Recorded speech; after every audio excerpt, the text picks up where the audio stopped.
Di ruang-ruang debat seperti ini, seringkali yang paling berisik dianggap paling benar. Padahal, kebenaran tidak pernah bergantung pada volume suara, tetapi pada kekuatan logika. Masalahnya, banyak orang datang membawa keyakinan, bukan untuk diuji, tetapi untuk dipaksakan. Dan ketika keyakinan itu mulai retak oleh pertanyaan sederhana, yang muncul bukan jawaban, melainkan pengalihan, emosi, dan logika yang dipelintir. Kali ini kita melihat sesuatu yang lebih dalam dari sekedar debat agama.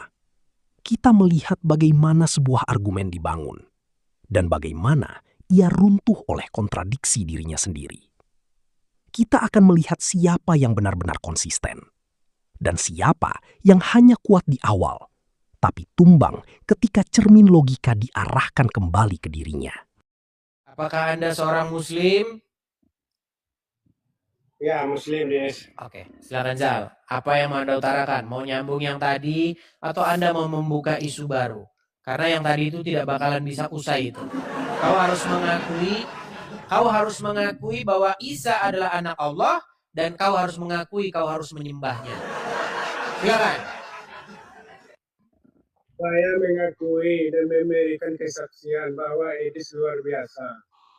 Benar kata Edis, bahwa orang yang pertama menonton Edis awalnya ngomel-ngomel, yang kedua ngangguk-ngangguk, setelah itu mengiyakan. Sekarang saya memberikan kesaksian Edis. Gimana? Nah, kesaksian saya bahwa saya menyaksikan di Room Zuma bahwa ajaran Kristen diobrak-abrik oleh Bang Zuma. Begini, mau saya tanggapi? Begini. Ya, tanggapi ini. Seumur hidupnya Juma, dia tidak akan pernah berani naik sini. Gak akan berani. Saya sudah mendatangi Juma di kandangnya. Saya datangin ke kandangnya. Yang terjadi apa? Yang terjadi dia babak belur lalu saya ditendang. Itu yang terjadi.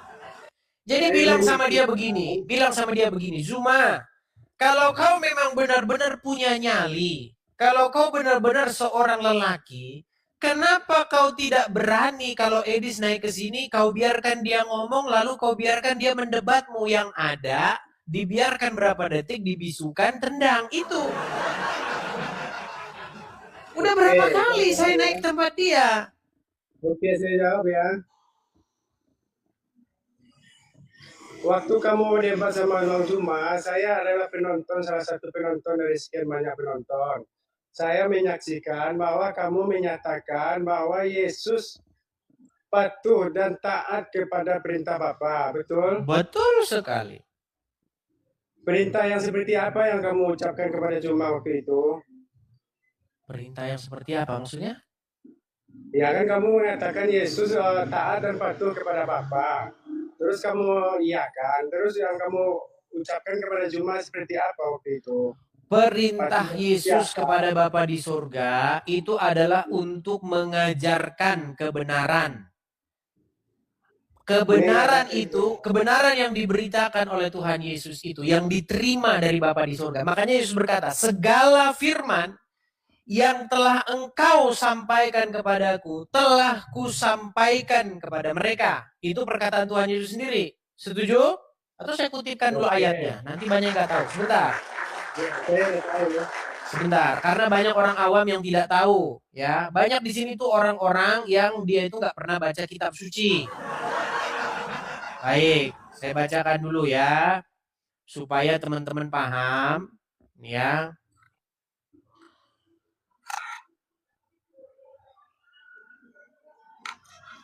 Itu tertulis di dalam Injil Yohanes, kalau tidak salah ya. Iya nih, Yohanes 17 ayat yang ke-8.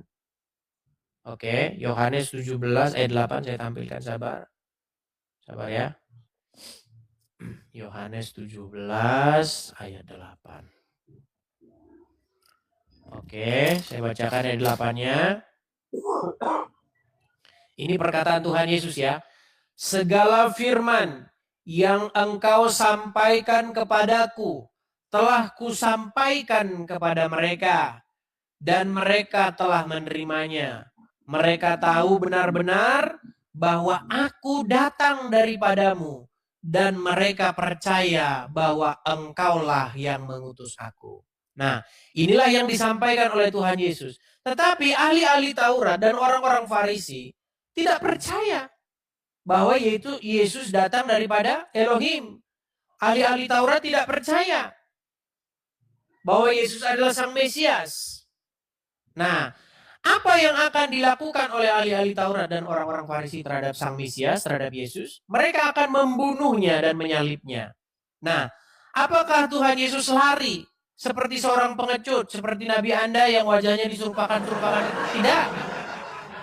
Dia menghadapi penyaliban tersebut dan dia percaya bahwa sekalipun mereka menyalibkannya, Yesus akan bangkit mengalahkan kematian. Tuh. Apa pertanyaan Anda selanjutnya? Silakan. Saya balik lagi kamera saya. Dari pernyataan Anda yang sebelumnya yang kontroversi, Anda mengakui bahwa penyaliban itu adalah rencana iblis. Oke. Gitu. Apakah penjelasan saya kurang jelas?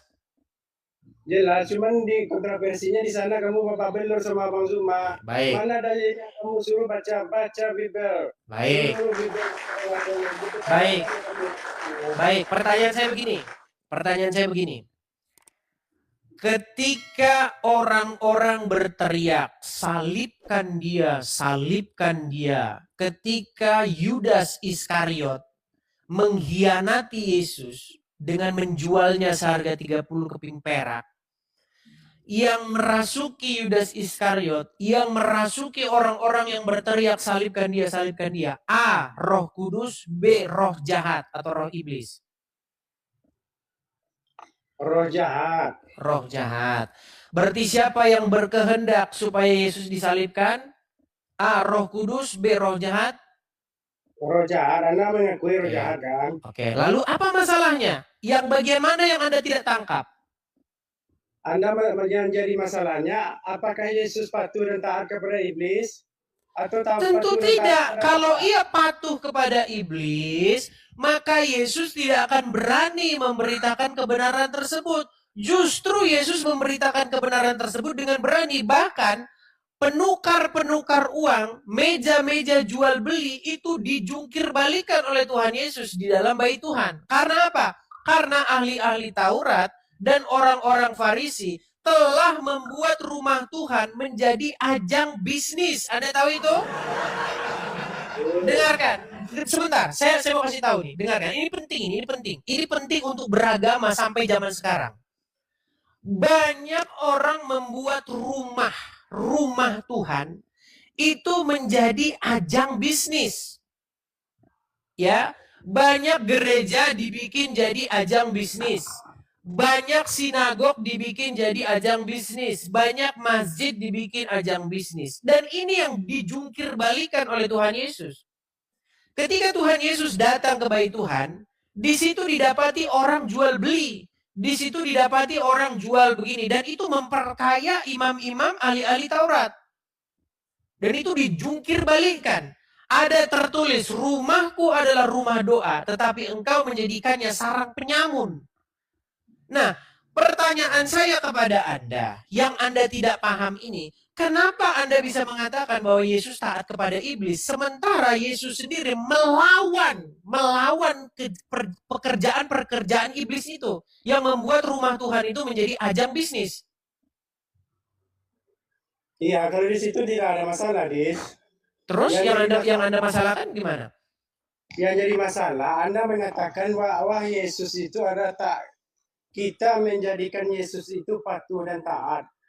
Patuh dan taat itu menurutmu, Yesus itu patuh kepada perintah iblis. Apa itu perintah iblis sih gimana? Sebentar, saya tanya kepada Anda. Di mana Yesus patuh kepada perintah iblis? Coba. Patuhnya buktinya Anda mengiyakan bahwa Yesus tidak lari dari penyaliban. Oke, baik. Saya mau ini, kita harus balikkan logika mereka ini ke logika dia. Begini. Anda percaya dengan Muhammad? Iya, percaya. Oke. Kepada Yesus juga percaya. Anda tidak percaya kepada Misalnya, Yesus. Sebentar, tenang, tenang. nah, Jangan kemana-mana, nanti melebar. Kita mau fokus ke bahasan ini. Karena Yesus disalibkan, karena Yesus memberitakan kebenaran, lalu orang-orang menyalibkan dia, logikamu berkata bahwa Yesus patuh kepada iblis, kepada orang-orang yang menyalibkannya. Begitu ya? bukan logika saya, tapi tanggapanmu. Tanggapan saya sih, Iya kan katamu, iya, gini, bahwa kenapa kamu mengatakan, sebentar, kenapa Yesus kamu mengatakan, tenang, kamu udah ketularan si bom-bom. Gini, pertanyaan saya, kenapa kamu mengatakan bahwa Yesus patuh kepada iblis?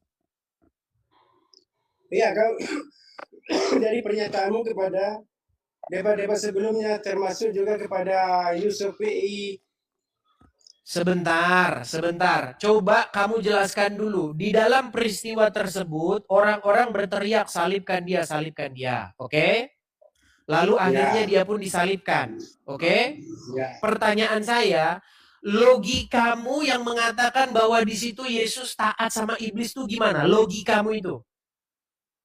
ya, logikanya Anda mengakui penyaliban itu adalah rencana iblis. Oke, karena penyaliban itu adalah rencana iblis, lalu Yesus disalib, berarti secara logika Yesus patuh kepada iblis, gitu? Ya, menurutmu kan iya kan? Kita iyakan dulu. Baik. Saya mau tanya sama Anda. Benarkah Muhammad memberitakan kebenaran yaitu agama Islam? Benar sekali, Des. Oke. Benarkah banyak yang tidak suka? Banyak sekali, Des. Termasuk Oke, juga baik. umat Baik. Buddha. Pertanyaan saya kepada Anda. Benarkah seorang Wahyudi, perempuan Wahyudi, akhirnya membubuhkan racun dan Muhammad akhirnya memakan racun tersebut? Betul, Des. Pertanyaan saya. Ketika orang meracun Muhammad, itu adalah dari iblis atau dari Allah? Maksud saya, motivasi dia meracun itu karena dia dikuasai rohnya Allah, dikuasai oleh Allah, atau dikuasai oleh iblis? Dikuasai iblis. Dikuasai iblis.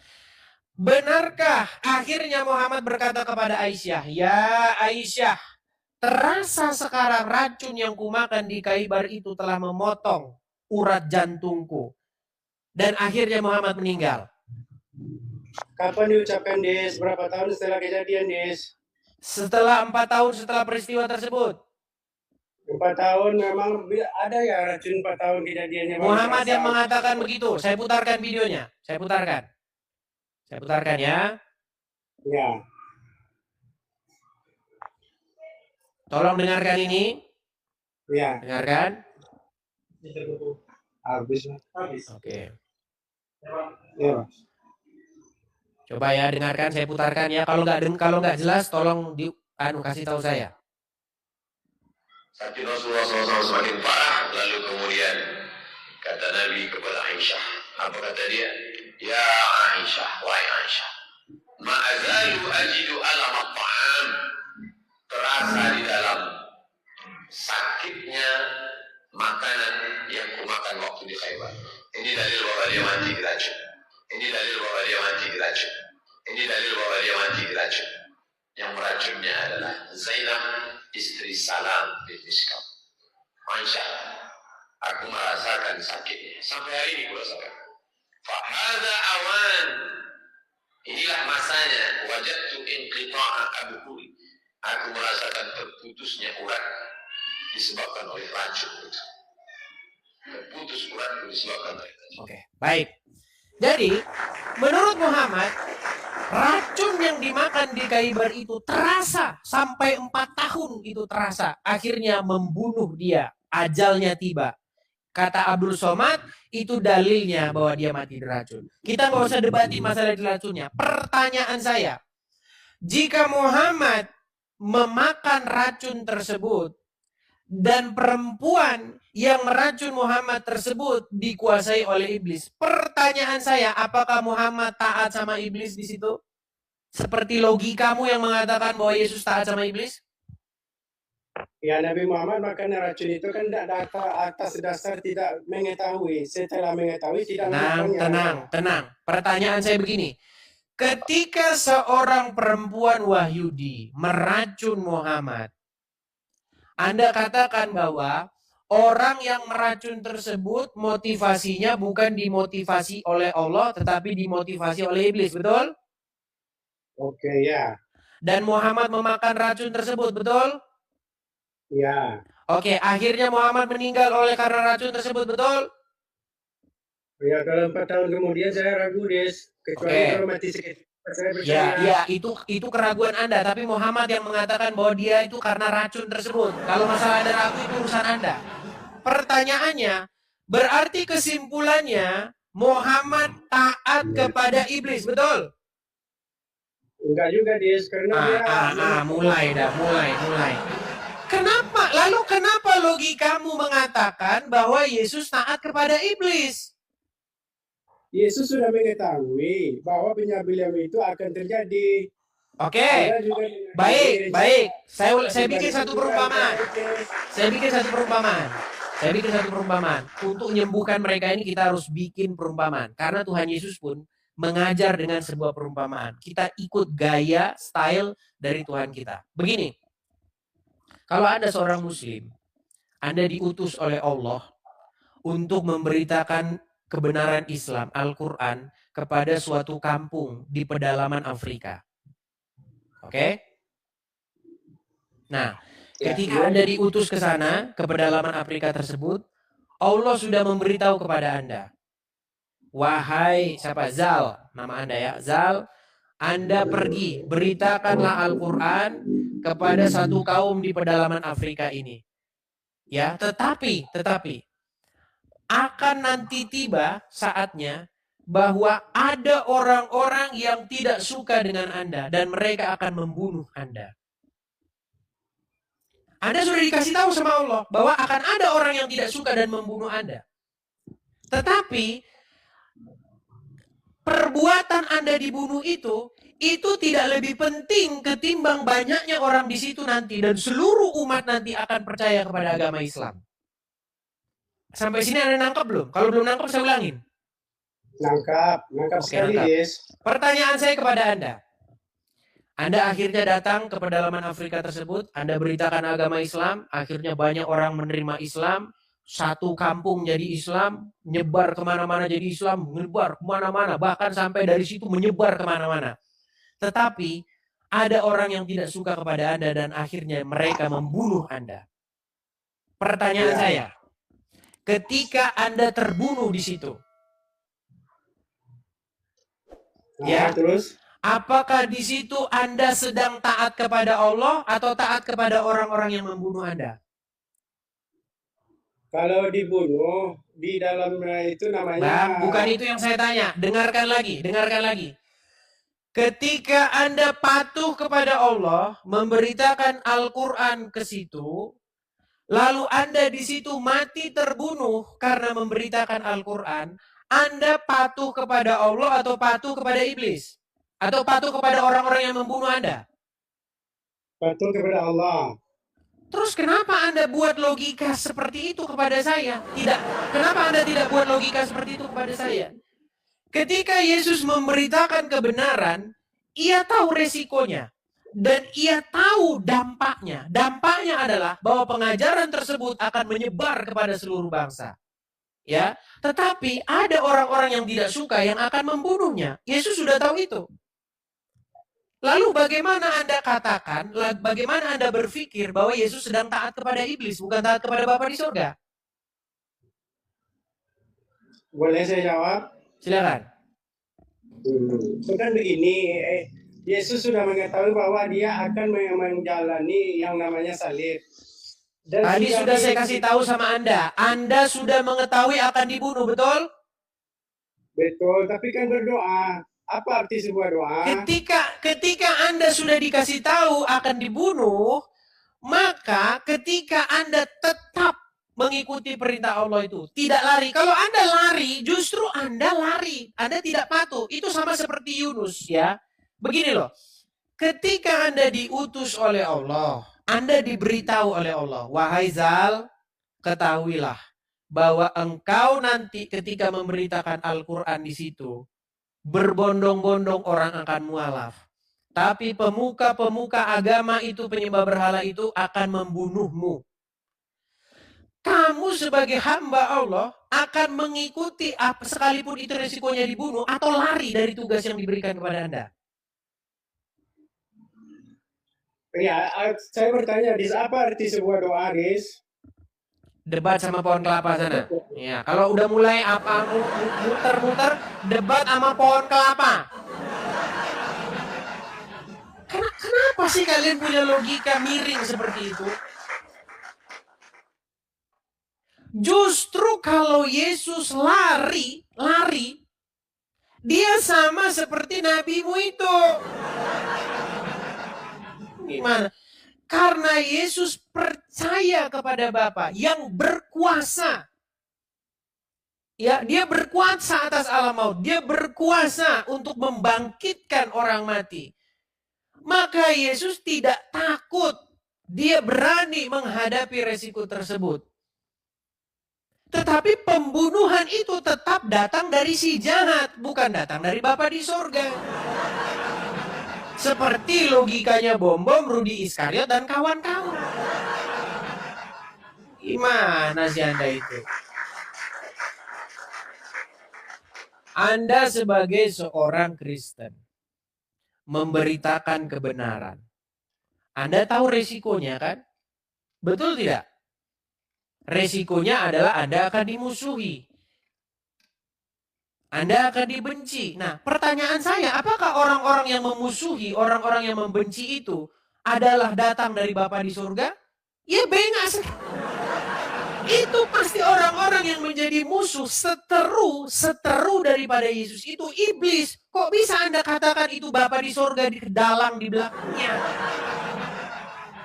Pola pikir Anda itu bagaimana? Gimana sih? Bapa di surga menghendaki. Apa yang dikehendaki?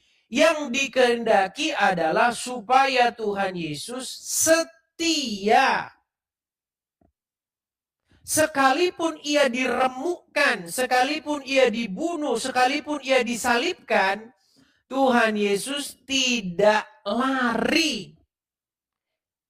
Tetapi orang-orang yang membunuh tersebut, orang-orang yang menyalibkan tersebut, tetap saja itu adalah dari si jahat. Kok Anda katakan itu adalah dari Roh Kudus? Gimana pola pikir Anda itu? Kita kasih kedatangan orang lama ini. Silakan, kakak pengantar. Silakan kata pengantar. Nyalakan kameramu. Ya, tapi jangan kau turunkan dari.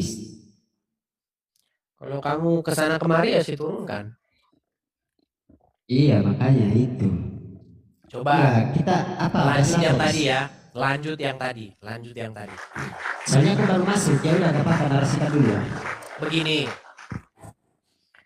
Di dalam narasinya Juma, dia mengatakan, kenapa dia mengatakan begitu? Karena ada Bom-Bom. Gini, menurut Bom-Bom, penyaliban Yesus itu dalang orang-orang yang berteriak supaya Yesus disalibkan itu, dalangnya itu adalah Bapa di surga. Jadi Bapa di surga merencanakan ini pola pikirnya Bom-Bom nih. Makanya saya nggak begitu menyalahkan Juma, karena Juma punya pikiran begitu akibat dari apologet karabutan seperti Bom-Bom. Dengar. Gini. Iya, silakan. Juma, Rudi Yohanes, Bom-Bom, ya RK dan kawan-kawan berdebat. Dia belum berdebat dengan saya, makanya dia belum sembuh, begitu.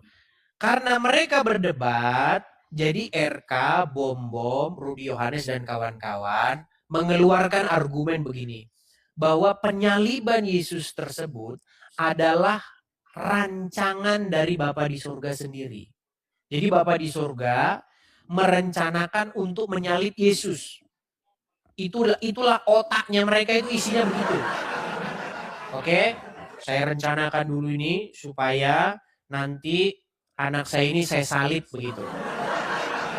Nah, Maka menurut logikanya Zuma dan menurut logikanya orang Islam, betul Anda akhirnya berpikir bahwa iblis itu mengambil andil di dalam keselamatan.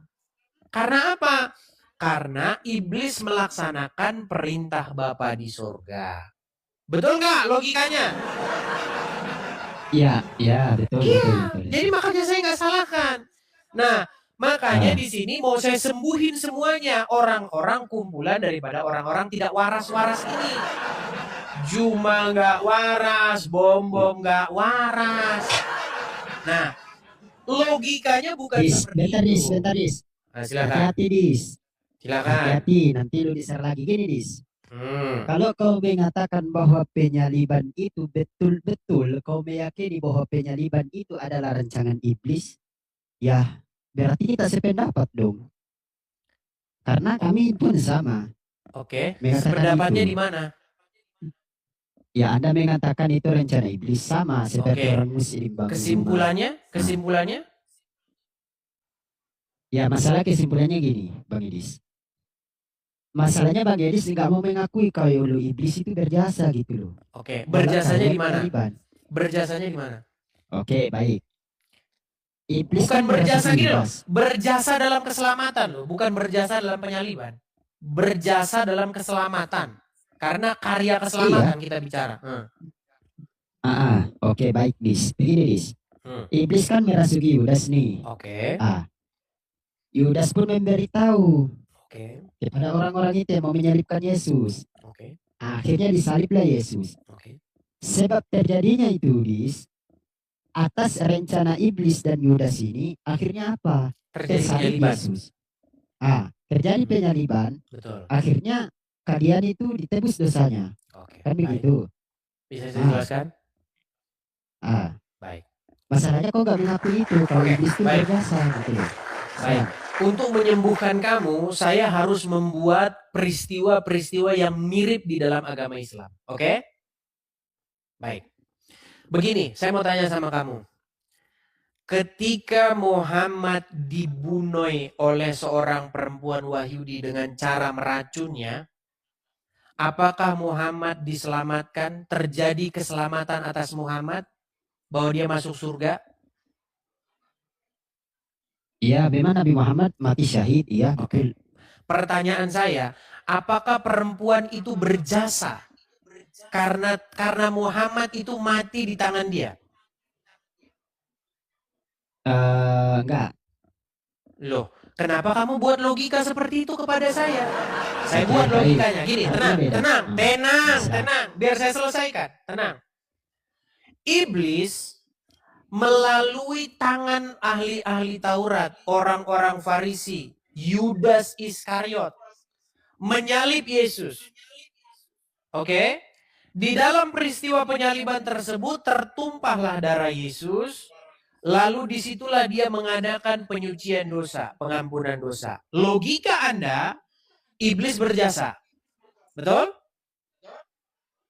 Nah, itu logika yang salah. Kenapa logika itu salah?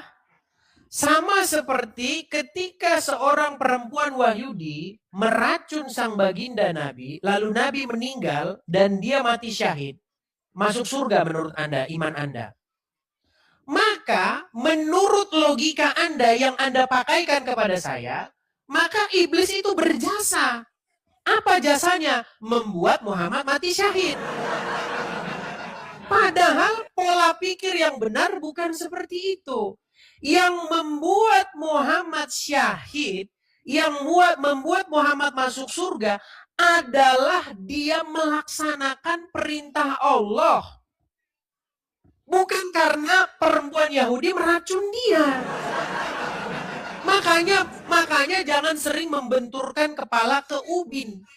Saya kasih tahu, di dalam peristiwa penyaliban itu ada yang namanya kesetiaan, ketaatan Yesus sampai mati. Makanya yang menyelamatkan, yang menebus dosa, yang mengadakan penyucian dosa itu adalah Yesus. Kenapa? Begini, dengarkan, perhatikan baik-baik biar besok kau tidak nanya lagi. Yesus disalib bukan karena dia berbuat Dan di dosa. sini saya tanggapi ya. Tenang, habis ini kamu tanggapi. Yesus disalib bukan karena Ya, dia berbuat saya- kesalahan. Ada dua orang di samping kanan dan samping kiri Yesus. Mereka juga disalib, tapi karena mereka melakukan kesalahan. Mereka melakukan perbuatan dosa. Nah, ketika Yesus disalib, ia tidak berbuat dosa. Ya, ketika Yesus disalib, ketika darahnya tertumpah, bukan tertumpah karena dia berbuat dosa, tetapi karena dia melakukan kebenaran. Makanya, ketika Bapa di sorga memandang dari langit, ya, yang ia pandang adalah kematian Yesus, kematian sebagai orang benar. Nah, makanya darahnya yang tertumpah itu, ya, itu menjadi, atau kematiannya itu dengan darah yang tertumpah itu menjadi korban persembahan yang harum dan berkenan kepada Bapa di sorga. Makanya imam-imam, ya, ketika mereka mengadakan penyucian dosa, pendamaian dosa, mereka membawa darah sapi, darah lembu, darah domba yang dibawa ke hadirat, ke ruang Maha Kudus, yang dibawa ke hadirat Tuhan sebagai pengampunan dosa. Tetapi Yesus sebagai imam besar, dikatakan di dalam kitab Ibrani, ia datang bukan membawa darah lembu, bukan membawa darah domba, tetapi dia membawa darahnya sendiri. Nah, makanya di atas kayu salib tersebut, Yesus mengadakan penyucian dosa. Dan hidupnya yang benar tersebut, kesalehannya tersebut sampai mati, kesetiaannya tersebut sampai mati, itulah yang berkenan di hadapan Bapa di sorga. Sehingga mata Bapa di sorga tertuju kepada anaknya. Dan satu orang benar, ya, satu orang telah melaksanakan seluruh tuntutan hukum Taurat. Ya, makanya di dalam agama Kristen, karena ada satu orang benar, maka semua orang yang percaya kepadanya dibenarkan. Ingat, satu manusia yang berdosa, yaitu Adam yang pertama, melakukan dosa, maka semua orang akhirnya berbuat dosa, melakukan dosa. Tetapi karena satu orang benar juga, Adam yang kedua, yaitu Yesus, karena ia melakukan kebenaran sampai pada matinya, dan itulah yang dipandang oleh Bapa di sorga sebagai kebenaran. Makanya orang yang percaya kepada Yesus tidak dipandang lagi sebagai orang berdosa, tetapi Yesus yang akan berdiri di hadapannya untuk menggantikan dia sebagai orang yang sempurna. Di situ dia mengadakan penyucian dosa. Jadi iblis tidak berjasa sama sekali. Silakan tanggapannya.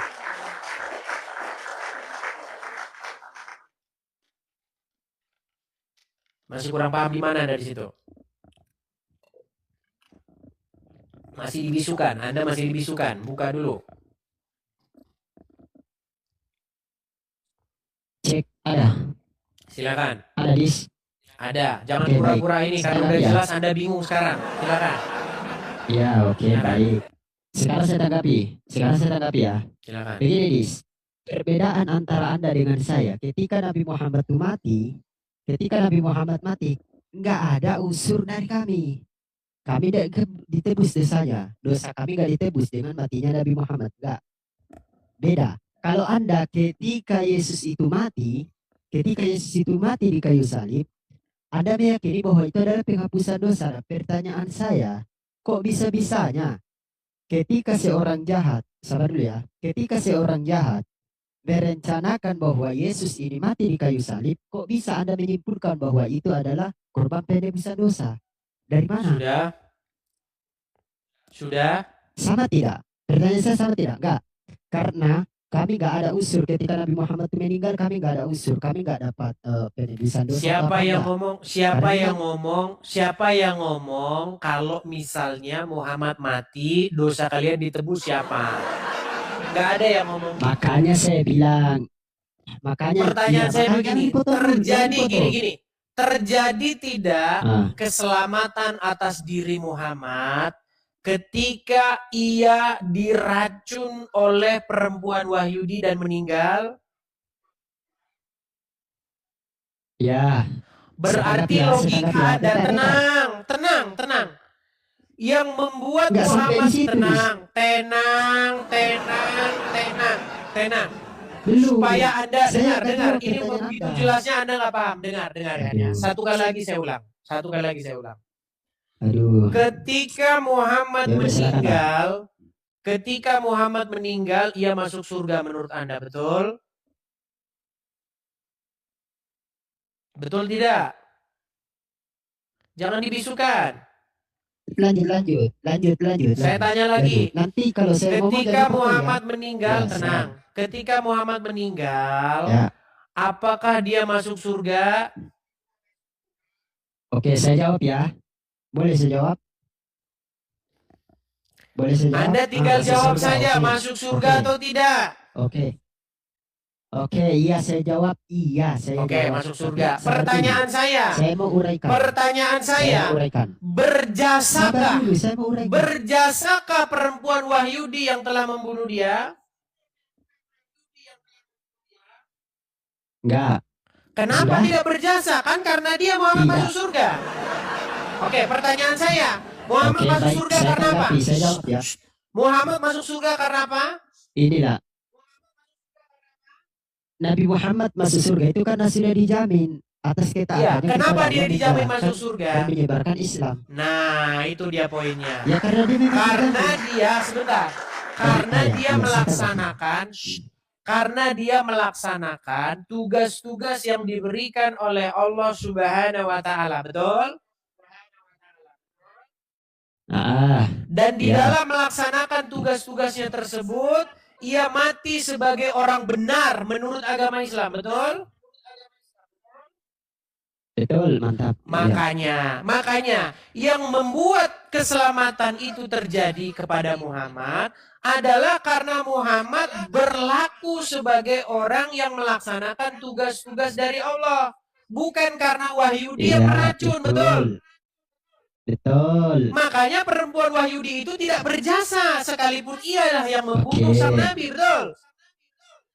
Kenapa Anda di sini bisa berpikir waras? Kenapa di sini Anda bisa berpikir waras? Tetapi ketika saya balikkan kepada iman saya, terjadi tidak bahwasanya Yesus setia kepada Bapa di surga untuk melaksanakan tugas-tugas yang diberikan kepadanya oleh Bapa di surga? Ya. Oke. Ketika Yesus melaksanakan, tenang, habis ini kamu ngomong nanti. Setelah Yesus melaksanakan segala tugas-tugasnya tersebut, banyak orang yang tidak suka kepada Yesus, bahkan sampai ia disalibkan. Setuju? Iya. Lalu wafatlah ia sebagai orang benar. Wafatlah dia sebagai martir yang melaksanakan perintah Bapa di surga. Pertanyaan saya, apakah di situ iblis berjasa dalam hal membuat keselamatan terjadi melalui Yesus dan kepada seluruh umat manusia? Nah, itu dia, makanya saya gini. Jawab singkat dulu. Jawab singkat. Enggak sesingkat itu kita harus menjawab, Dis. Iya, makanya kamu ini mendadak nggak waras. Kalau misalnya logika kamu saya balikin lagi ke kamu. Saya akan menanggapi. Jawab singkat. Enggak sesingkat itu kita jawab.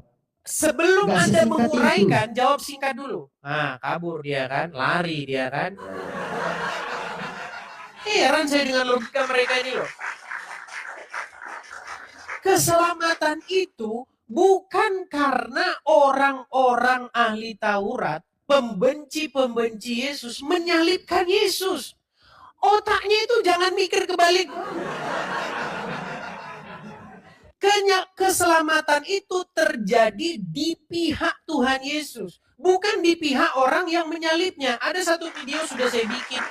Ini khusus untuk ini. Karena banyak teman-teman, saya harus mengakui bahwa banyak orang Kristen itu tidak dididik dengan bahasa-bahasa apologetika. Ketika bahasa-bahasanya itu bahasa-bahasa yang dogmatis, ya memang seperti itu. Ya kan? Salibmu. Ya betul, itu betul, tidak salah. Tetapi detailnya dalam bahasa apologetikanya itu bukan seperti itu. Ada satu video yang bagus sudah saya bikin. Nih, ketik Edis TV. Makanya teman-teman lihat profil saya itu sudah ada di ini saya, prof di di beranda saya itu, lihat. Ada profil saya nih. Kalau ada ketik profil saya ini yang di TikTok ini, nanti teman-teman ketemu ada YouTube di situ. Saya tempelin. Nah, ada satu video di situ. Nih, baca saja ini. Yesus mereka salib bukan untuk menebus dosa. Nah, tonton ini. 3 menit 18 detik, tonton. Nih. Ya memang benar, orang menyalib Yesus itu bukan mau, ayo kita salib Yesus supaya terjadi penebusan dosa. Bukan begitu. Mereka menyalib Yesus dengan motivasi jahat, motivasi membunuh. Penebusan dosa terjadi di pihak Yesus yang setia, yang benar. Maka kebenaran Yesus, kesetiaan Yesus kepada Bapa di surga, kematiannya sebagai orang benar, darahnya tertumpah sebagai orang benar, itulah yang dilihat oleh Bapa di surga sebagai kebenaran. Makanya Bapa di surga itu tidak puas karena anaknya itu digebukin kemudian disalib, digantung hidup-hidup. Bapa di surga tidak puas terhadap itu. Ia puas kepada Yesus yang setia sekalipun ia dianiaya.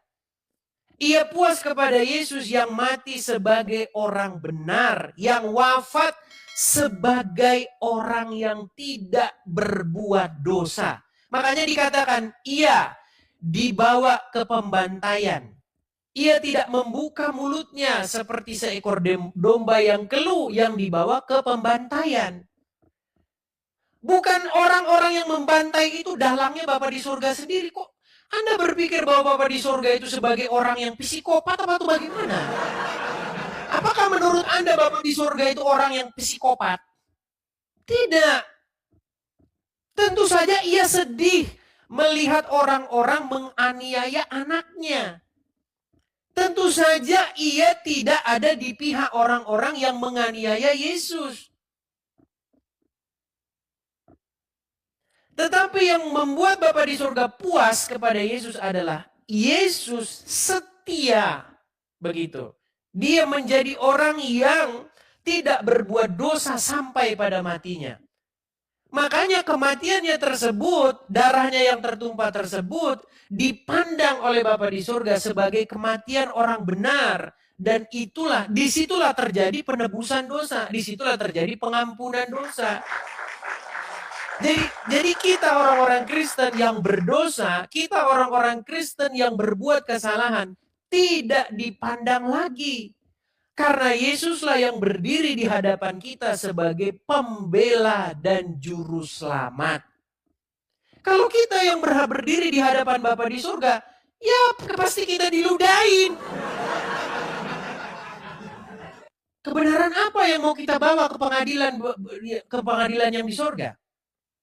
Kita sanggup berdiri begitu di hadapan Dia, mau membela diri kita sebagai orang benar?